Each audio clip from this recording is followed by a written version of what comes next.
ছেলেদের রান্নাঘর পাবদা ঝাল। নমস্কার, আমার নাম রঞ্জন। আমার নতুন চ্যানেল ছেলেদের রান্নাঘরে আপনাদের স্বাগতম। আগের ভিডিওতে মটন কষা, চিকেন কারি, কাতলা কালিয়া, চিংড়ি মালাই, ডিম কারি, চিলি ফিশ ও সর্ষে ইলিশের স্বাদ পেয়েছেন নিশ্চয়ই। চলুন এবার পাবদা মাছ টেস্ট করে দেখা যাক। আজ দেখবেন পাবদা মাছের ঝাল।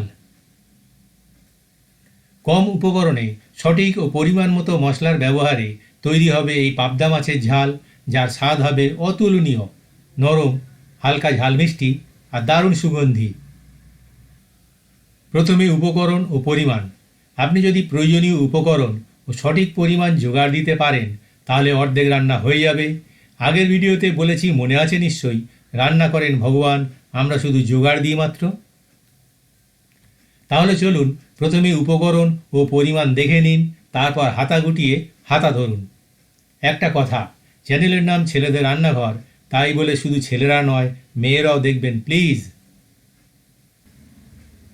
উপকরণ ও পরিমাণ: পাবদা মাছ 4-5টি মাঝারি আকারের, সরষের তেল 2-3 টেবিল চামচ, পেঁয়াজ বাটা 1 টেবিল চামচ, আদা রসুন বাটা 1 চা চামচ অন্য স্বাদের জন্য, সরষে বাটা 1 চা চামচ স্বাদের জন্য, হলুদ গুঁড়ো 1/2 চা চামচ, লাল লঙ্কা গুঁড়ো 1/2 চা চামচ, কাঁচা লঙ্কা চেরা 2-3টি, কালো জিরে 1/2 চা চামচ, ধনে পাতা কুচি 1 টেবিল চামচ, নুন স্বাদ মতো, জল প্রয়োজন মতো।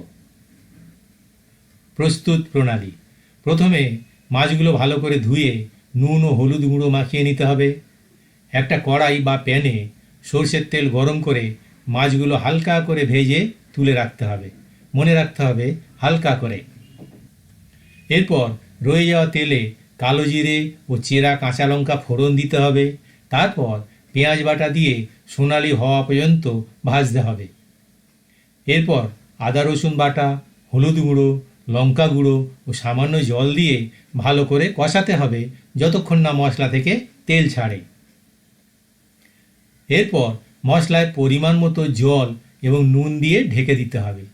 ঝোল ফুটে উঠলে ভাজা মাছগুলো আলতোভাবে ছেড়ে দিয়ে আবার ঢেকে দিতে হবে। এইভাবে ঢাকা দিয়ে মাঝারি আঁচে 4-5 মিনিট রান্না করতে হবে। মনে রাখবেন মাঝারি আঁচে। ঝোল ঘন হয়ে এলে উপর থেকে ধনে পাতা কুচি ছড়িয়ে নামিয়ে নিলেই হয়ে গেল পাবদা মাছের ঝাল। মনে রাখবেন পাবদা মাছ খুব নরম হয়, তাই ভাজার সময় ও ঝোলে দেওয়ার সময় সাবধানতা অবলম্বন করতে হবে। আর সর্ষে বাটা দিলে একদম শেষে দিতে হবে, তা না হলে তেতো হয়ে যেতে পারে।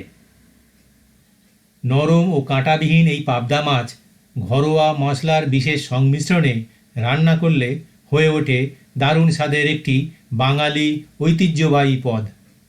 আর নতুন রান্না শিখছেন এমন ছেলেদের জন্য এই রেসিপি একদম পারফেক্ট। লাইক, কমেন্ট ও সাবস্ক্রাইব করে দেবেন প্লিজ। আর নতুন নতুন রান্নার ভিডিও পেতে বেল আইকনে ক্লিক করে দেবেন প্লিজ। নমস্কার।